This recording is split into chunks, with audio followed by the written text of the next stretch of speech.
about this concept of reopening the country, because you are a medical doctor, a surgeon, and also the HUD secretary concerned with housing and urban centers in this country. So where do you have to be as both of those, wearing both of those hats, to look towards a May 1st reopening of the U.S. economy?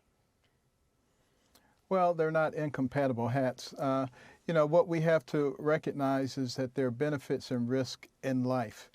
And that's why we have these very complex brains. And we can take all kinds of information, integrate it, and come out with a logical solution.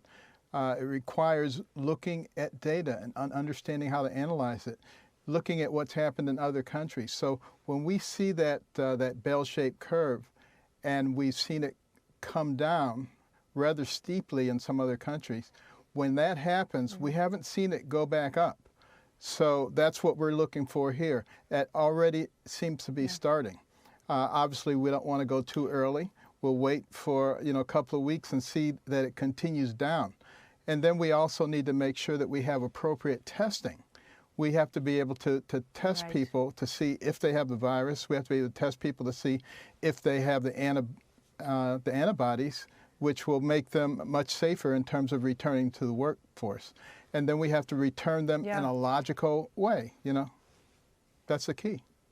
So I want to show you some of the new polling that we have tonight that we just got back that I think sort of gives you a little sense of where the American public is in terms of their confidence levels with all of this at this point. Are you concerned about catching COVID-19? 76% of the country says that they are still concerned about getting it. This is April 4 to April 7.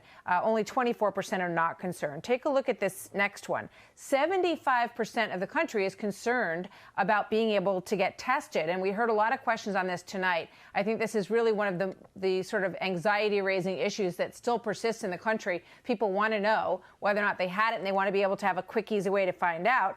And this last one I find very interesting. Do you know someone with coronavirus? Only 21% of the country says yes, they do. 76% says no, they do not. Living here in the New York area, I think everybody knows somebody with this terrible virus. But in the rest of the country, the numbers are much lower, Doctor. Your thoughts on all of that in terms of how they paint the American public right now? Well, keep in mind that a lot of people who have the virus are completely asymptomatic, somewhere between 25 and 50%. So you probably do know someone who has it. You may have it. Who knows? But, people have been terrified because, we've talked about the bad. One of the things we don't seem to talk about a lot are the number of people who have recovered, which is going to be about 98% of all the people who get it. They're going to do quite well.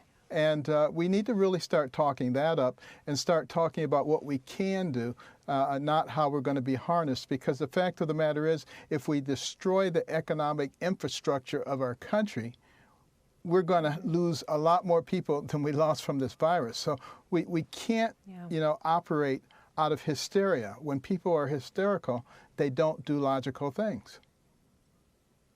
Yeah, I think it's interesting that more people are concerned about the economy than they are about getting the virus. I thought that was a pretty telling.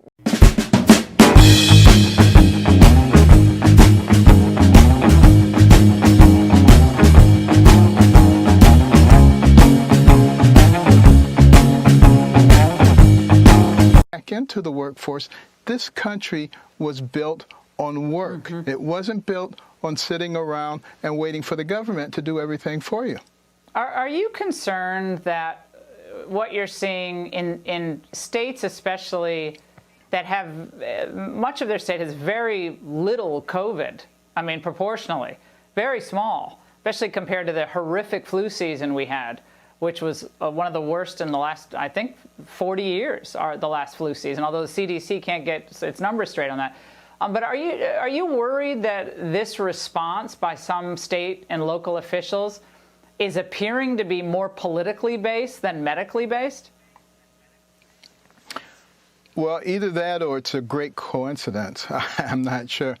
I would love it if all the governors and all the local officials would simply say, let's sit down and look at the evidence. Remember, for instance, in Georgia, there was all this criticism a few weeks ago because Governor Kemp said, I'm going to open things up. Well, he did open things up. Have we had a tremendous spike there? If we have, I haven't heard about it. No, we haven't. You know, we need to be we need to be willing to really sit down and objectively look at the data and look at the data on both sides.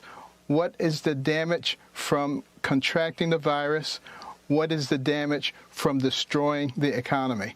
And look at the long-term implications of that. And I think you'll come out on the right side if you're willing to do that. The Washington Post headline, I just tweeted it a few moments ago, Dr. Carson, 100,000 businesses are set to close. More than 100,000 small businesses have closed forever as the nation's pandemic toll escalates. That's a lot of human lives, don't you think? Absolutely. And every day that we keep things shuttered, more businesses will close. Now, there is a good thing.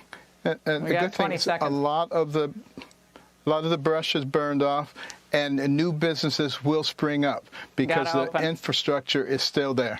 Yeah, Absolutely. Dr. Carson, sorry to cut you off. Thanks. Dr. Ben Carson tested positive for coronavirus. Carson attended the election night watch party at the White House Tuesday. He's a retired Johns Hopkins neurosurgeon and U.S. Housing and Urban Development Secretary. Radio host Armstrong Williams says he spoke with him earlier in the day, and he is doing, quote, extraordinarily well. Katie Johnston for CBS Local News.